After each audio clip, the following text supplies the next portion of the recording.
what happens if we allow black media to die and perish? Will we then have a place for us to have our unfiltered truth when it comes to our issues meaning like the blacks, the black communities? And what about the people behind the scenes that are hired because of the shows that look like us?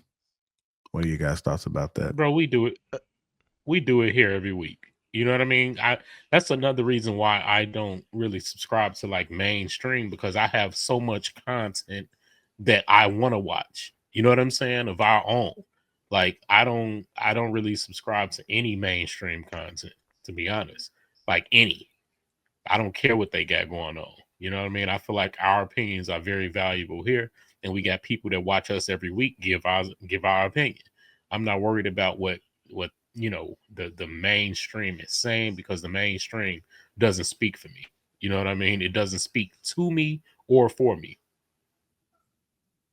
So I'll say this. I think that the mainstream media is still very relevant, a lot more relevant than most of us are given credit for. The reports are saying they made like 900 million um, last year, so and it's up. It's on an uptick. They still are increasing, so they're not necessarily losing viewership overall as far as mainstream media.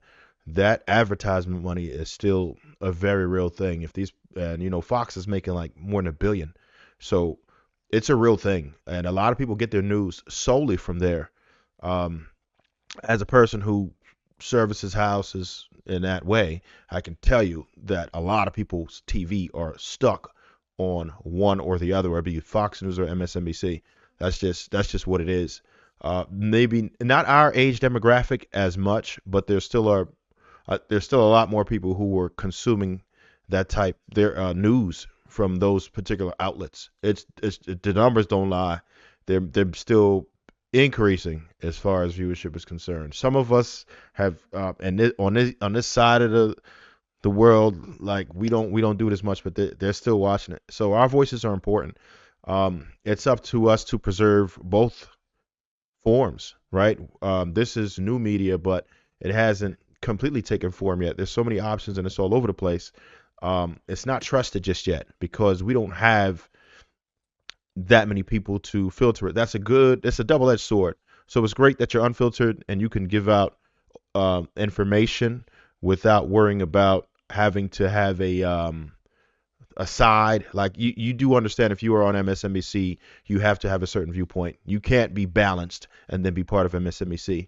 But the problem is a lot of us who consider ourselves journalists don't do a good job, right? We give out information without doing the proper research, and a lot of us don't respect the craft enough to get the skills necessary and do the proper research to put the information out. And we don't have the resources. Like when you're working on a major network like that, you don't have to worry about filming. You have people who are going to help you with your research. It's a huge support team.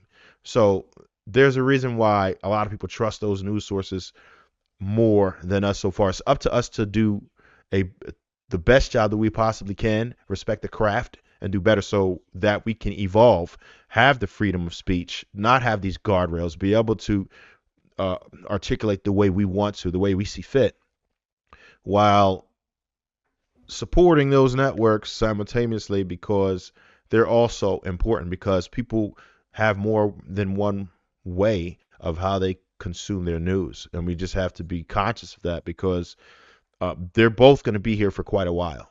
Neither one of them are going to die. I think eventually you'll see more of us and less of that.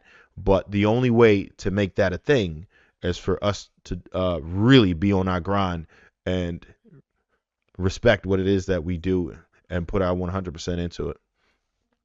Yeah. I do want to say that I agree with Trev that they do have an audience. Some people, even though we don't be on Facebook as much, Facebook still has an audience. There are some people that are uh, YouTubers that I know that would kill to get an opportunity to be on one of those platforms or to fill that slot because they know that they can kind of leverage that audience and they kind of funnel them whatever which way they want to. So there still is some value in being a part of it because the people watch it. And then you think about it, it's really easy. Like there's some people that the old folks, they still got house phones.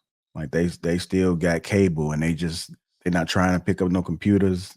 They're just trying to get their media just one way. There's still people that just buy newspapers. They don't even want to pick up a computer or a phone.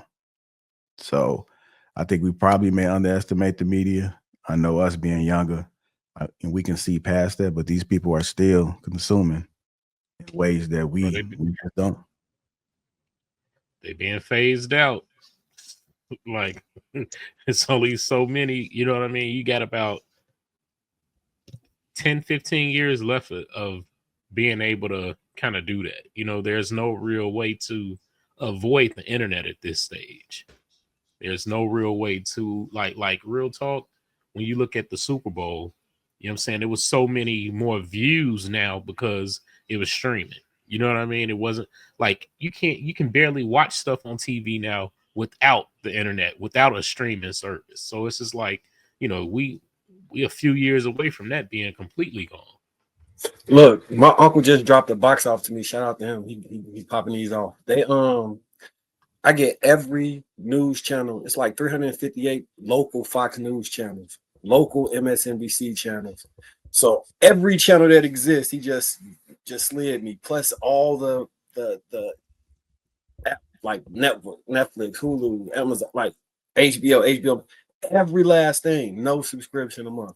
We got access to more information now than ever. Like it's gonna be hard to bottleneck. The thing about mainstream media, they had a firm grasp on reality because they were able to curate a narrative, whatever that narrative may be, and then they had little to no competition in regards to speaking out against it. You had the left and the right. That was it.